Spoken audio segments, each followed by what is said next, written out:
Hello and welcome back to Will a Wonderful World. We'll seamlessly continue from where we left off last time. 这都是我的错。 Dios, ¿qué hice mal? Alright, getting letters from Alicia and Lee Wen. I also found out that the achievement we got, the spelling bee achievement I think that was last episode, might have been the one before, meant that we've completed 50% of the dictionary, which on the other hand seems fair to assume that we've then completed 50% of the game, but we'll see. And let's get into this one. Spotty and Chung Young-min. It was the middle of the night. The full moon was high up in the sky. A group of cats were gathering at the empty lot near the street. There were both house cats and stray cats. They formed a circle around a big empty pipe in the center of the lot. On top of the pipe sat a fat black cat. He was giving his usual speech. It was unsurprisingly about how humans like pet dogs and what we should do to make the humans like us more. Those two-legged walking monkeys only considered dogs to be smarter than cats because the dogs would fetch newspapers for them. But the truth was the opposite. Why should we bother to beg for the stupid humans who couldn't even tell that cats were smarter than dogs to like us? I turned the dead sparrow in front of me around, making sure that there was nothing edible left. No matter how many times I'd tried it, the taste of the organs was still disgusting to me. Yeah. I puked out a puddle of yellow liquid. A couple of house cats nearby sprinted away from me. Pfft, pussies. Blackie, the fat black cat, kept rambling on with his boring and pointless speech. I was picking my teeth with my claws. Suddenly I felt a chill in the air. It was already late autumn. Soon it would be the worst season for us stray cats. I was 1 year old now, almost 20 in human years, so I was fairly strong. Still, lots of homeless cats had died at my age. Instead of wasting my time figuring out how to please those monkeys, I'd rather be preparing for the winter. That pipe seemed like a good place to use as shelter. I walked towards Blackie and jumped up to the pipe. Every shining eye stared at me, including Blackie's. He completely forgot what he was talking about. "Excuse me, may I lie down here for a bit? You may keep going." You thought I would say that? Winner takes all, the loser loses it all. And I, Spotty, wanted it all. I stared at Blackie and puffed up my fur. That's right, overwhelming my opponent was the way I do it. He raised a dried salted fish. I spat on his face. Blackie was surprised by my spit, but he immediately swung the salted fish and hit my face with it. This enormous piece of dried salted fish represented unquestionable authority.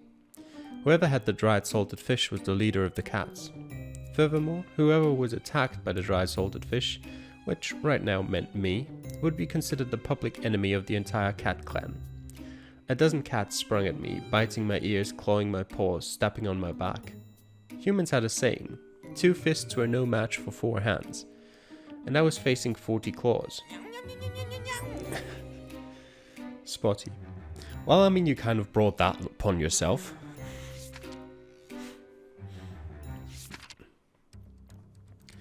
The warehouse now looked like a scene from hell, with bodies lying all over the ground.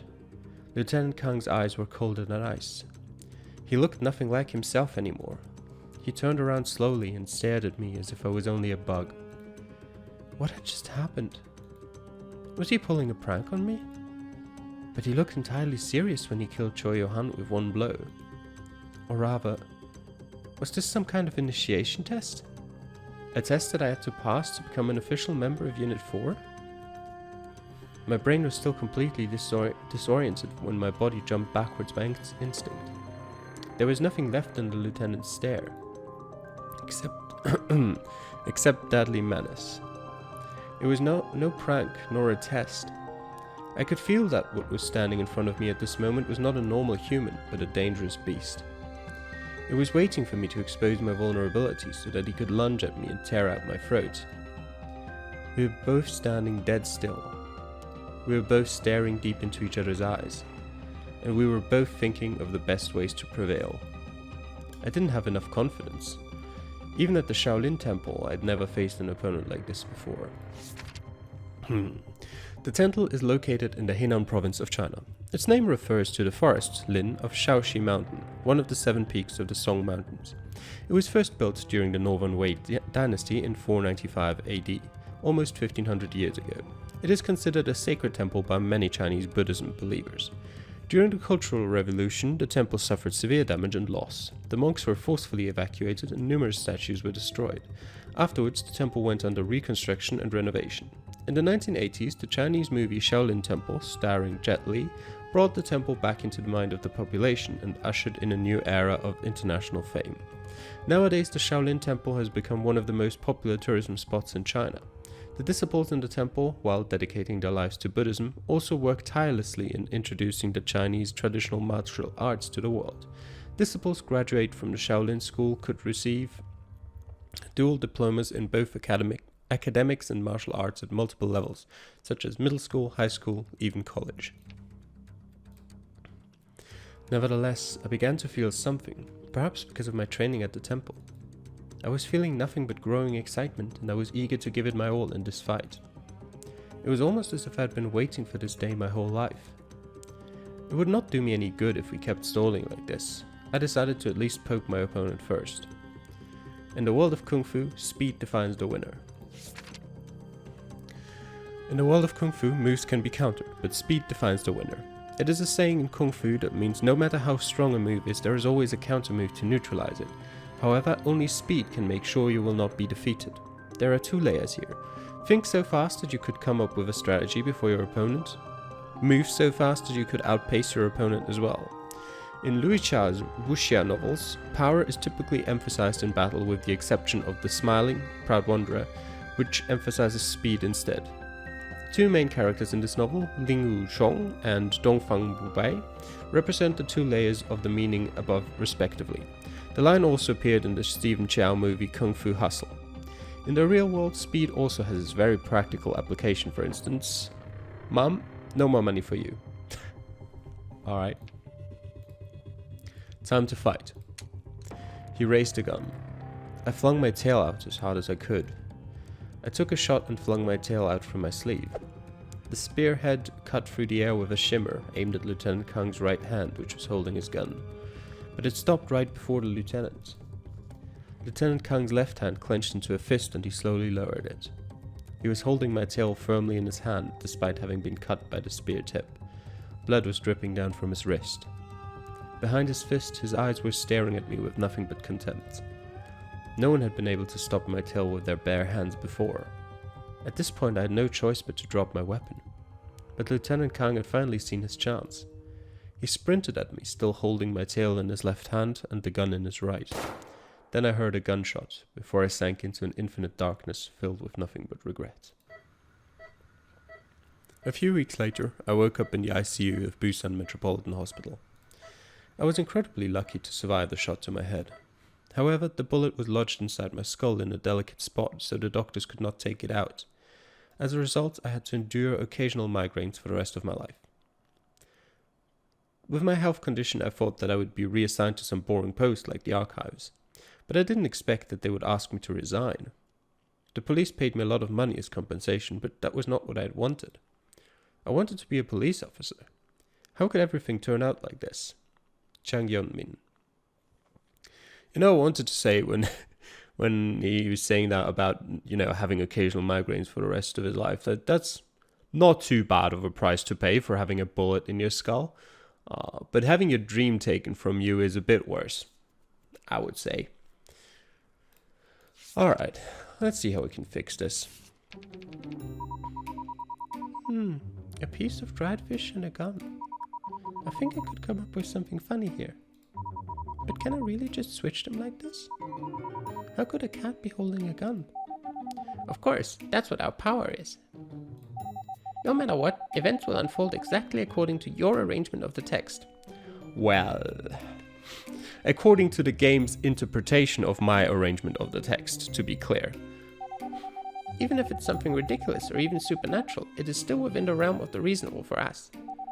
This is how we were able to help Jimmy's class win the relay race.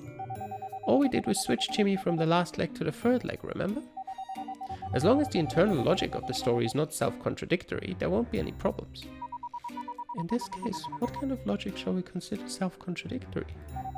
For example, earlier we discussed that after someone fainted or even died, he or she would not be able to perform additional actions. Therefore, any additional actions after a piece where the subject passes out or worse would automatically disappear. Okay, I think I've got it. Does that mean we have to move? Like, what's the point of this? Oh, I can only have one of the two. They're opposites. Alright. After all that talk, I'm going to assume it has to be this way around. You know what? Let's just try this. Let's see what happens.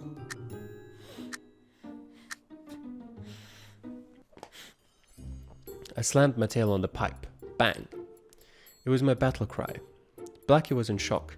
This was probably the first time any cat had ever challenged him. He nervously pulled the trigger. Wait, why did he have a gun? Bang! An enormous sound echoed across the lot. A few windows in the nearby neighborhood lit up. The cats scattered as fast as they could, including Blackie. Only I was still sitting on top of the pipe in the empty lot. And my urine was dripping down from the pipe.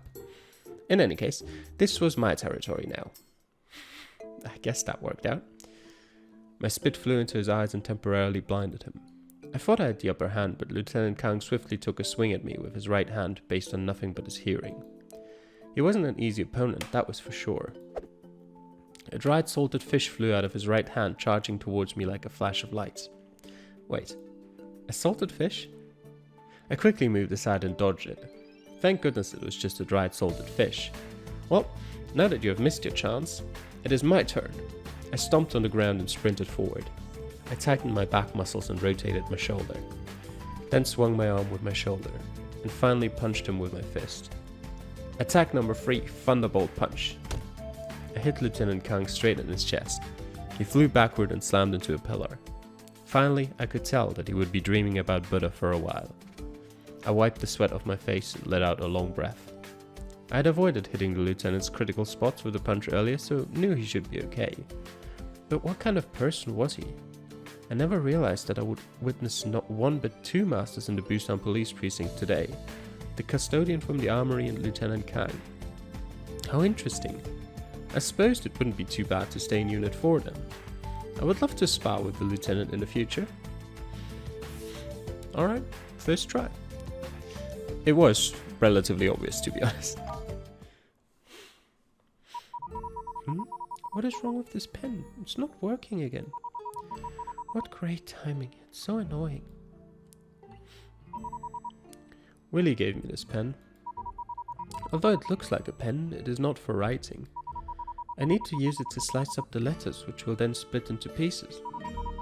I can then rearrange the pieces before pressing a button on the pen, which makes the pieces reattach themselves into an intact letter. Afterwards, the events in the human's life will happen according to my new arrangement. I can even read about the aftermath in the letter. However, recently the pen has started to act strangely. I'm hungry. Huh? It's time for afternoon tea. That's strange. Willie's normally brought me snacks by now. Willie? Willie, where are you? It's so dark. Where has he gone? It's so dark here and these stairs feel so very old. Wait. What on earth are you doing here? Turn around, don't look. As if I wanted to. Ouch. Why is it so dark here? Is the light bulb out? Yeah, it has been for a long time. Why don't you have it fixed? Wait, why can't we fix it ourselves? Aren't we gods? Shouldn't we be able to fix a light bulb with a simple wave of a hand? Who told you that? Even gods have their limitations and we can't get whatever we want. You should learn to appreciate what we do have. Are you saying we need to buy things too, like humans? Well, we're not entirely like humans in this regard. We don't have to pay rent or mortgage to live here, but not everything is free. We don't need money, but we need faith from the humans. You mean the more people that go to a temple or church to pray to us, even worship us, the better our lives will become? Yes, more or less. However, we're not like those gods in a normal sense. For example, in a place with an extreme drought, people would often pray for rain, right? The normal gods would just give them rain if the faithful were deemed worthy. This way, the humans would know that their wishes had been granted. But if we were to grant their wishes, it would mean that the drought had never happened in the first place. Therefore, the humans would never realize that their wishes had been granted. Because there had never been a drought, therefore they never would have had to pray either. I see. So you're saying that all those people who have asked for our help never realized that they have done so? Does that mean we're going to starve to death? That is not going to happen, but we might be living in poverty and we might be suffering. It's hard being a god. Well, don't think about it too much. Anyway, were you looking for me? Oh, right, I almost forgot. The pen hasn't been working well recently. Is it broken? It's too dark in here, I can barely see. Let's go upstairs to your room. Isn't there a room right here? Speaking of which, didn't you just come out from there? Is this your room? Yes, it is. Well, let's... No. Willie doesn't want you to see that. I haven't even asked yet. The more he does not want me inside, the more curious I get. Is he hiding something unspeakable? But I twisted my ankle when I fell down. I really don't want to climb the stairs. No problem. Huh? How did we get up to my room? 'Cause I'm a god? That's awesome. You know how to teleport? Can I do that too? Perhaps. Let me take a look at the pen. Well, it might be getting too old to work properly. Just try again later. It should be fine. Anyway, I'll leave you to it. I'll go prepare some snacks for you. Just lie down and rest your ankle. Teleportation. I want to teleport. Well, that didn't work. How can I do that?